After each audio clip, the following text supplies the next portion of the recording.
লেখক লেখিকারা যদি একটু সেলেব হলে তো সমস্যাটা কোথায়, এগুলো তো ভালোই তো। আমরা অস্বীকার করি না করি, দিস ইজ ট্রু যে সাহিত্য সব থেকে ধীরে মানুষের মনে প্রবেশ করে, কিন্তু সব থেকে গভীর তার ইম্প্যাক্ট থাকে। মানিক বন্দ্যোপাধ্যায়ের মতো লেখক বা তারাশঙ্করের মতো লেখক যে তারা ওই সাংঘাতিক তাদেরকে অর্থ কষ্টে ফেলা হয়েছে, প্রকাশকরা ঠকিয়েছেন, এটা কিন্তু একটা কলঙ্ক, বাংলা সাহিত্যের কলঙ্ক। বই লিখে পুরোদস্তু সংসার চালানোর কথা কি এখনো ভাবা যায় দেবারতী? আমি ভাবতে পারি। আমার যা বই বিক্রির আর্নিং বা আমার যা সেলস লাস্ট কয়েক বছরে, আমার চাকরি না করলে কোনো অসুবিধা নেই। লেখকের branding is very much important. মানুষের একটা পারসেপশন আছে যে দেবারতী মুখোপাধ্যায় খুব অহংকারী, খুব দাম্ভিক। লেখক লেখিকারা যখন বইমেলাতে যান উইথ বাউন্সার নিয়ে গেলে মানুষজন খুব রেগে যান। আমি এটার একটু তোমার ক্ল্যারিফিকেশনটা জানতে চাই। যদিও আমার অলওয়েজ এটা মনে হয় যে লেখক লেখিকারা যদি একটু সেলেব হলে তো সমস্যাটা কোথায়, এগুলো তো ভালোই তো। না, ফার্স্ট যেটা বলবো যে তুমি যে ক্ল্যারিফিকেশনটা চাইলে ওটা হচ্ছে 2022-এর বইমেলা। এটা আমার ক্ল্যারিফিকেশন নয়, পাবলিক ডিমান্ড। Public demand. তো সেটা হয়েছিল কি, প্রথম যে উইকেন্ড আমি গেছিলাম তাতে খুব ভিড় হয়ে একটা বিশৃঙ্খল পরিস্থিতি আমার পাবলিশারের স্টলে তৈরি হয়েছিল। তো যে কারণে একটা কেওস হয়েছিল, অনেকেই মানে ওদের অনেক বই ফই আর কি বিল ফিল না করে, হয় না সব বইমেলাতেই তো কিছু ওই বই চোর থাকে, তো ওই রকম ওদের অনেক ব্যবসায়িক ক্ষতি হয়েছিল। তো সেই জন্য আমার একজন পাবলিশার দীপ প্রকাশন, তো দীপ প্রকাশনের কর্ণধার, উনি বললেন যে ম্যাডাম আপনি পরের শনিবার যখন আসবেন, না পরের রবিবার, আমি কিন্তু ওই 3-4 ঘন্টার জন্য একটা আমার স্টলেতে একটা ক্রাউড ম্যানেজমেন্ট টিম রাখবো, নাহলে প্রচুর আমার পুরো হ্যাফাজার্ড হয়ে যাচ্ছে, এদিকে বিল হচ্ছে না, এত ভিড় হয়ে যাচ্ছে। ঠিক আছে, সেটা তো আপনার ব্যাপার, সেটা তো অ্যাজ আ রাইটার আমি কিছু বলতে পারি না, সেটা ওনার ব্যবসায়িক সিদ্ধান্ত। তো সেইটাই হয়েছিল যে পরে যে রবিবার গেলাম, একটা সিকিউরিটি গার্ড বা বাউন্সার বা তুমি যাই বলো না কেন, তারা ছিল এবং খুব সুষ্ঠুভাবে একটা লাইন করে ম্যানেজ হয়েছিল। দ্য নেক্সট ডে মর্নিং, মানে আমি যখনই ঘুম থেকে উঠলাম দেখলাম কাগজে খবর হয়ে গেছে যে এই প্রথম লেখক বাউন্সার নিয়ে বইমেলায়, এবং তাতে অনেক প্রবীণ লেখক, আমি নাম করছি না, খুব শ্রদ্ধেয় লেখক, তারা বলছেন ছি ছি ছি, এত বিশ্রী দৃশ্য আমাদের দেখতে হবে, ভাবতেও পারিনি। But the thing is that যে আমি নিয়েই যাইনি। মানে এটা এখনকার দিনে মানুষ, আমার খুব আশ্চর্য লাগে যে অনেক পরিণত বয়স্ক মানুষও দেখি কানে দেখেন।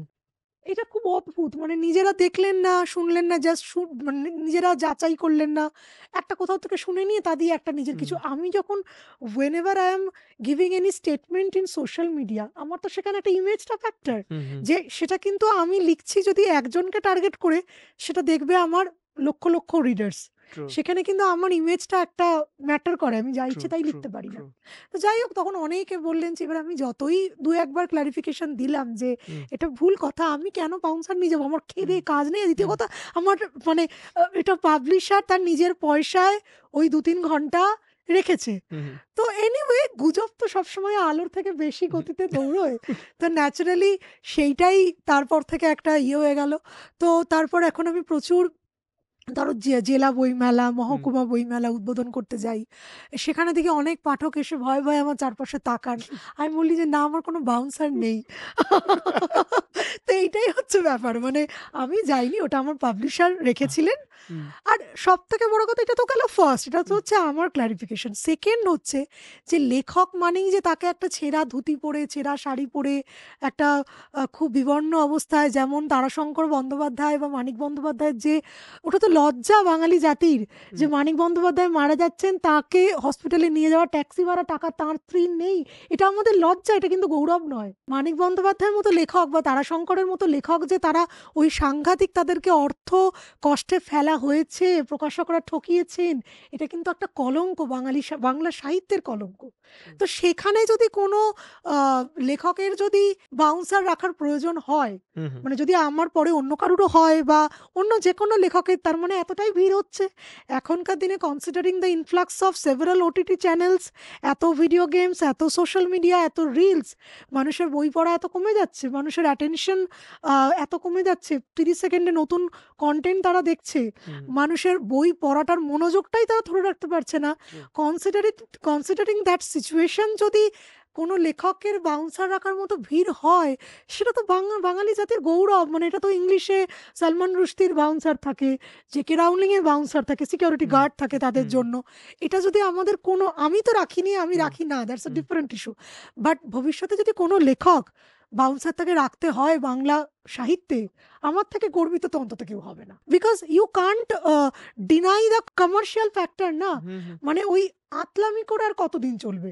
ধরো তোমার বই লেখক সে প্রমোশন করবে না, এদিকে সেভারাল এন্টারটেনমেন্ট চ্যানেলস আর দেয়ার, তাহলে তো বিক্রি কমে যাচ্ছে। একটার পর একটা প্রকাশক, আমরা দেখি কলেজ স্ট্রিটে অনেক ছোট ছোট প্রকাশক ভালোবেসে হয়তো আসছে, কিন্তু কত বিখ্যাত সমস্ত হাউস যেগুলো ধরো third generation fourth generation house, তারা কিন্তু উঠে যাচ্ছে, সেই খবর কিন্তু আমরা রাখি না। কেন উঠে যাচ্ছে?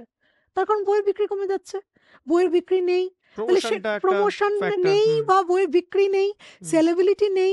তা সেটা যদি আজকে আমার বা যে কোনো কমার্শিয়ালি সাকসেসফুল রাইটারের বই বিক্রি করে যদি আমাদের ইন্ডাস্ট্রি, দিস ইজ তো ইন্ডাস্ট্রি অবভিয়াসলি, দিনের শেষে তো অবভিয়াসলি। এটা একটা ছোট হলেও হুম, ইন্ডাস্ট্রি, বই হুম। পড়া, সেই ইন্ডাস্ট্রি যদি তার যদি একটা লিভারেজ হয়, সেটা যদি ওঠে, সেটা তো খুব ভালো ব্যাপার। মানে অনেক মানুষের এখানে, তুমি দেখো প্রুফ রিডার থেকে শুরু করে প্রেসের যে মানুষটি, যারা অক্ষরকর্মী আছেন, যারা এই সমস্ত পাবলিশার হাউসে কাজ করতেন, কর্মচারী, বুক সেলার, এরা তো সবাই এই প্রফেশনটার উপর ডিপেন্ড। বই বিক্রিই না হয়, তাহলে তারা কি করবেন? বই লিখে পুরোদস্তুর সংসার চালানোর কথা কি এখনো ভাবা যায় দেবারতী? আমি ভাবতে পারি। মানে এটা আমি তোমাকে বলতে পারি যে আমি আবার বলছি, দিস ইজ নট মাই, কি বলবো, অনেকে এটাকে দম্ভ অহংকার ভাববে, বাট যেটা ফিগার, যে আমার যা বই বিক্রির, আমার যা আর্নিং বা আমার যা সেলস লাস্ট কয়েক বছরে, আমার চাকরি না করলে কোনো অসুবিধা নেই, এবং I can lead a very flamboyant lifestyle with that. কিন্তু হ্যাঁ, এখানে সেখানে কি বলতো, কনসিস্টেন্সিটা ম্যাটার করে। মানে ধরো আমি এই যে প্রত্যেক বছর দুটো করে নভেল লিখে যাচ্ছি, আমার নামটা ফ্লোটিং রয়েছে, আমার প্রত্যেকটা বই মার্কেটে ফ্লোটিং রয়েছে, এটা কিন্তু খুব ইম্পর্টেন্ট। মানে আমি খুব কর্পোরেট ভাবে জিনিসটাকে দেখি, ভেরি গুড। যে আমি কিন্তু ছেলে খেলা করি না বই নিয়ে। আমার ধরো 30টা বই, 30টা বই, I have to make sure যে 30টা বই মার্কেটে অলওয়েজ ফ্লোটিং রয়েছে, অলওয়েজ মানুষের মুখে ঘুরছে, অলওয়েজ সেগুলোর চর্চায় রয়েছে। মানে এটা নয় যে কিছু কিছু লেখক দেখবে যে with all due respect to them, বইমেলার আগে তারা শুধু বইয়ের প্রমোশন করলেন কি নতুন বইটার করলেন, বাকি ধরো 20টা বই আর করলেন না। সেটা তো নয়, বইটা তো কচুরি নয় যে পরের দিন সকালে বাসি হয়ে যাবে। বই তো হচ্ছে একটা ইটার্নাল জিনিস, তাই না? মানে বই আজকে যদি সেরকম ক্লাসিক বই হয়, 100 বছর আগের বইও আমরা পড়ি। এবং আরও ঠিক করে বলতে গেলে কোনো বই কালোত্তীর্ণ হচ্ছে কিনা জানা যায় লেখকের মৃত্যুর পর। আমি তো মনে করি যে আমার মৃত্যুর পরে যদি 5 বছর পরে যদি কোনো পাঠক আমার বই পড়েন, সেইটা হবে আমার লেখক হিসেবে সার্থকতা। এখনকার ভিড়টা কিন্তু সার্থকতা নয়। আমি সবসময় এটা খেয়াল রাখি যে আমার বইগুলোর যাতে একটা pan Bengal, pan India, pan world, প্রবাসী বাঙালি যে কোনো ফরম্যাটে ডিস্ট্রিবিউশন ঠিক থাকে, অ্যাভেলেবিলিটি ঠিক থাকে, এবং আমার ইমেজ, আমার প্রমোশন ঠিক থাকে। তার কারণ আমিও তো লেখক আর প্রকাশক, তুমি যদি বলো, একটা দম্পতির মতো। দুজনে মিলে একটা প্রোডাক্টকে তৈরি করছে। তো দুজনেরই তো রেসপন্সিবিলিটি থাকছে, তাই না? প্রকাশকেরও যেমন রেসপন্সিবিলিটি, লেখকেরও রেসপন্সিবিলিটি সেই প্রোডাক্টটাকে প্রোডাক্টটাকে ঠিকমতো মার্কেটে প্লেস করা, এবং নিজের সেই ইমেজটা রাখা, যাতে পাঠক তার উপর ভরসা করতে পারেন, তার লেখার উপর। আর এখনকার দিনে এখন সোশ্যাল মিডিয়া এমন হয়ে গেছে, সোশ্যাল মিডিয়া একটা মানুষকে আজকে তোলে, আজ কালকে ফেলে। মানে যে তোমাকে ধরো আজকে ভীষণ তোমার গুণমুগ্ধ ভক্ত, কালকে ধরো সে কোথা থেকে কিছু শুনলো, সে তোমার নামে সে পুরোপুরি তোমার অ্যান্টি উচ্ছ্বাস হয়ে হয়ে গেল। গেল, হ্যাঁ। হ্যাঁ, সুতরাং we have to be very কশাস। মানে আমি আগে ধরো এগুলো তো আস্তে আস্তে, মানুষ তো আস্তে আস্তে অভিজ্ঞ হয় ধীরে ধীরে। তো আমি যত দিন যায় বুঝি যে ইন্টারনেটে বা ভার্চুয়ালি তোমার প্রেজেন্সটা, ভার্চুয়ালি তোমার রেপুটেশনটা কিন্তু ম্যাটার করে একটা সার্টেন লেভেল অবধি। তারপরে হয়তো ম্যাটার করে না। যেমন ধরো আমি যখন বাঁকুড়া বইমেলা কি শিলিগুড়ি বইমেলা কি প্রত্যন্ত কোনো বইমেলা উদ্বোধন করতে যাচ্ছি, সেখানে যে প্রত্যন্ত গ্রামের শিক্ষকটি আমার বই লাইব্রেরি থেকে পড়েন, তিনি ফেসবুকেও নেই, তিনি সোশ্যাল মিডিয়ায় নেই, কিন্তু এদের সংখ্যা কত! এই যে এরা হচ্ছেন হার্ডকোর বইপ্রেমী। মানে পৃথিবীতে আরো বেশি ফাস্টার এন্টারটেনমেন্ট মোড যতই চলে আসুক না কেন, এনারা বই পড়বেন। এনারা হচ্ছেন কনফিডেন্ট যাকে বলে। বাট যারা হচ্ছে, যাদেরকে বই পড়াতে হবে, তাদের ক্ষেত্রে কিন্তু কনস্ট্যান্ট আমাদের প্রমোশন, কনস্ট্যান্ট ব্র্যান্ডিং, একটা লেখকের ব্র্যান্ডিং কিন্তু ম্যাটার করে। এটা আমার, এগুলো সবকিছু আমার নিজস্ব পার্সপেক্টিভ তোমার সাথে শেয়ার করছি। না, না, ভেরি গুড। কেউ একমত নাই হতে পারে, বাট এগুলো আমার পার্সপেক্টিভ যে লেখকের branding is very much important.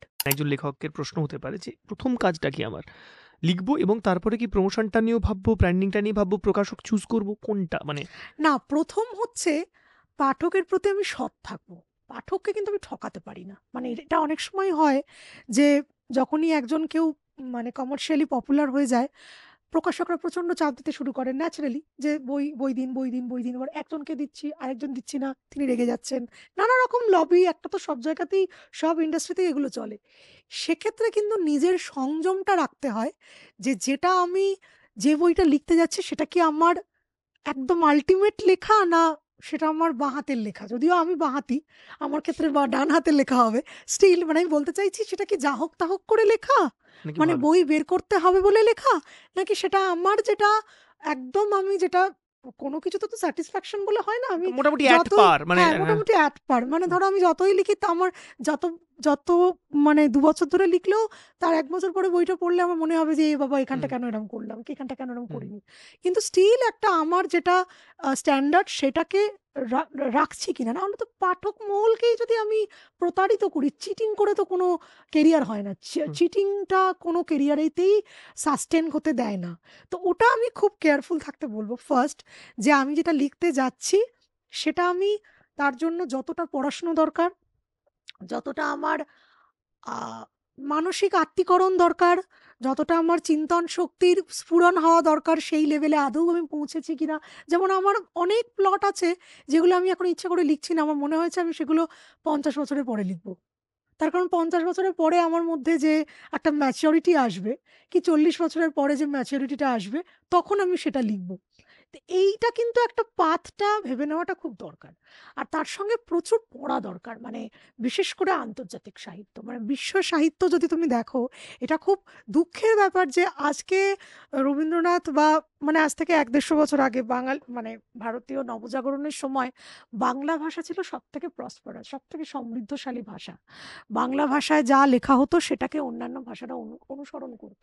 একমাত্র বাংলা ভাষা যেটা সাহিত্যে নোবেল এনেছে ভারতবর্ষে। কিন্তু সবথেকে দুঃখের কথা হচ্ছে এখনো কিন্তু বাংলা ভাষা পৃথিবীর মধ্যে বোধহয় 6th সবথেকে বেশি কথা বলে মানুষ বাংলা ভাষায়। কিন্তু দুঃখের বিষয় হচ্ছে তুমি যদি স্ট্যাটিস্টিক্যাল অ্যানালাইসিস দেখো, যে সাউথের যে ভাষাগুলো, মালায়ালাম, কন্নড়, তেলেগু বা ধরো তোমার উড়িয়া, মারাঠি, এরা কিন্তু অনেক এগিয়ে গেছে লিটারেচারে। তার কারণ হচ্ছে তারা একটা ফোকাস, তারা ওই এ ওর পেছনে কাঠিবাজি সেটা করেনি, এবং translation, regular translation from reputed house, global জায়গায় নিয়ে যাওয়ার জন্য, গ্লোবাল জায়গায় নিজের আঞ্চলিক ভাষাটাকে নিয়ে যাওয়ার জন্য তারা কিন্তু ৭০-এর দশক, ৬০-এর দশক থেকেই তারা এত এগিয়ে গেছেন। বাংলা ভাষা কিন্তু এখন অনেক পিছিয়ে পড়েছে। এটা খুব দুঃখের। আমার যখন হারপারের বইটা বেরোয় দিল্লিতে আমার একটা অনুষ্ঠান হয়েছিল, সেখানেও বলেছিলাম যে বাংলা ভাষায় পৃথিবীতে যদি এত ৭০০-৮০০ কোটির পৃথিবীতে যদি ৬ নম্বরে বাংলা ভাষা থাকে, তাহলে বাংলা ভাষায় কথা বলা লোক যদি থাকে, তাহলে তো আমরা তাদের কাছে পৌঁছতে পারছি না। এটা তো আমাদের ফল্ট। আমরা আমাদের লেখা বা আমরা আমাদের কনটেন্ট তাদের কাছে নিয়ে যেতে পারছি না, দ্যাট ইজ আওয়ার ফল্ট। সেটাকে তো আমাদেরকেই ঠিক করতে হবে। কিভাবে? ১ নম্বর হচ্ছে যে ওই ফাঁকিবাজি নয়, ওই নতুন বোতলে পুরনো মদ নয়, এটা আমার খুব গুলিয়ে যায় প্রভাবটা। পুরনো আর নতুন যাই হোক। সেইটা করে নয় যে একই জিনিস চর্বিত চর্বং মানুষ কেন পড়বেন?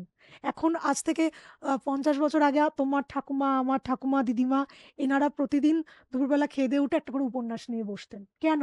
কারণ তখন আর কোনো মোড ছিল না। তখন টিভি ছিল না, তখন সোশ্যাল মিডিয়া ছিল না, তখন সিরিয়াল ছিল না, তখন সিনেমা ছিল না। এখন তো মানে তুমি সারাক্ষণই তোমার কাছে কনটেন্টই কনটেন্ট। মানে always you are saturated with content, মানে ওভারফ্লো অফ কনটেন্ট। মানে তুমি সোশ্যাল মিডিয়া বলো, রিলেতে ৩০ সেকেন্ডে তোমাকে একটা ছোট গল্প দেখিয়ে দিচ্ছে। তোমাকে তোমার যখন যে সিনেমাটা মনে হচ্ছে তুমি কোনো একটা ওটিটিতে গিয়ে প্ল্যাটফর্মে দেখে নিচ্ছ। তাহলে being the slowest mode of entertainment, সাহিত্য তো স্লোয়েস্ট মোড অফ এন্টারটেনমেন্ট, এটা আমরা অস্বীকার করি না করি, দিস ইজ ট্রু, যে সাহিত্য সবথেকে ধীরে মানুষের মনে প্রবেশ করে, কিন্তু সবথেকে গভীর তার ইমপ্যাক্ট থাকে। যে কারণে আমরা ছোটবেলায় যে উপন্যাসের যদি কোনো চরিত্র প্রিয়, সেটা কিন্তু এখনো আমরা ভুলি না, সেটা তার মতো করে আমরা ভাবি। কিন্তু তার ঢোকাটা কিন্তু খুব মানে স্লো হয়, ধীরে মন্থর গতিতে হয়। পাঠক তাহলে পাঠক বা মানুষ কেন এত এত হাজার হাজার এন্টারটেনমেন্ট মোড থাকতে সব ছেড়ে লেখা মানে বই পড়বেন যদি না আমি তাকে কোনো এক্সেপশনাল কন্টেন্ট দিতে পারি? এইটা আমার ফার্স্ট প্রশ্ন, এটা নিজেকে করা উচিত লেখক হিসেবে, যে weather I am going to deliver any exceptional content যেটা তাকে 30 সেকেন্ড বা 50 সেকেন্ডের রিল থেকে সরিয়ে বুঁদ করে রাখবে এই উপন্যাসটাতে, সেইটা খুব দরকার। তার সঙ্গে তো মার্কেটিং, ব্র্যান্ডিং, ডিস্ট্রিবিউশন সব কিছু, এগুলো ইটস অল আ প্যাকেজ। এটা যদি কেউ বলেন যে না, অনেক লেখকই এটা নিয়ে মজা করেন, ব্যঙ্গ করেন যে লেখক কেন প্রমোশন করবে। আমার কথা ফিল্ম অ্যাক্টর যদি প্রমোট করতে আমার পারে কথা লেখকের হচ্ছে প্রবলেম যে কোথায়? আজ থেকে 70-80 বছর আগে হুম, বলিউড বা হলিউডে কি এই লেভেলের প্রমোশনটা হতো? এখন যেটা যে লেভেলের প্রমোশন তারা করেন, এখন ধরো তারা বলিউডি লিজেন্ড বা টলিউডি লিজেন্ড, তারা একটা সিনেমার জন্য যে ভিগোরাস প্রমোশনটা করেন, সেটা কি তখনকার দিনে হতো? উত্তম কুমারের তো কথাই ছিল যে হুম, স্টার মানে দূরে দূরে হুম, থাকবে, কখনো বেশি অ্যাভেলেবেল হবে না। People R changing, things are changing. মানুষের সামনে এখন প্রচুর কিছু রয়েছে, তাকে আমাকে অ্যাট্রাক্ট করতে হবে। তো হুম, সেটার জন্য তো আমাকে ব্র্যান্ড কনসিয়াস হতে হবে, আমাকে আমার প্রোডাক্টটাকে তার সামনে দেখাতে হবে। হুম, অবভিয়াসলি সেক্ষেত্রে নিজের একটা ডিগনিটি মেনটেন করে। এটা হুম, নয় যে লেখক মানে একেবারে তুমি বসে যাবে যে 4 টাকা এই 2 টাকা এই এরকম করে নয়। Obviously there should be a dignity. এখন সেই ডিগনিটিটা আমরা ধরে নিতে পারি যে একজন লেখক যখন একটা লেখা সৃষ্টি করছেন তার মধ্যে তো সেই ডিগনিটি, সেই এলিগেন্সটা থাকবে মানে থাকবেই। থাকবে রে। অসংখ্য ধন্যবাদ দেবারতী, একটা দুর্দান্ত সেশন পেলাম তোমার কাছ থেকে। বহু প্রশ্ন বাকি রয়ে গেল, এটা একদম মানে ফর শিওর। আমি জানি এই এই অল্প সময়ে অনেকগুলো বিষয়কে ধরা সম্ভব নয়।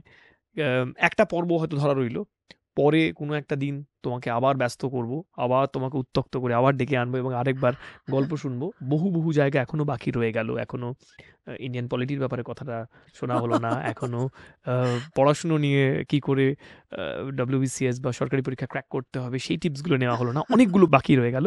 অন্য পডকাস্টার যারা, তারা প্লিজ এই প্রশ্নগুলোকে আগে করে নেবেন না, পরের বারও এসে আমাকে এটা আনসার দেবে।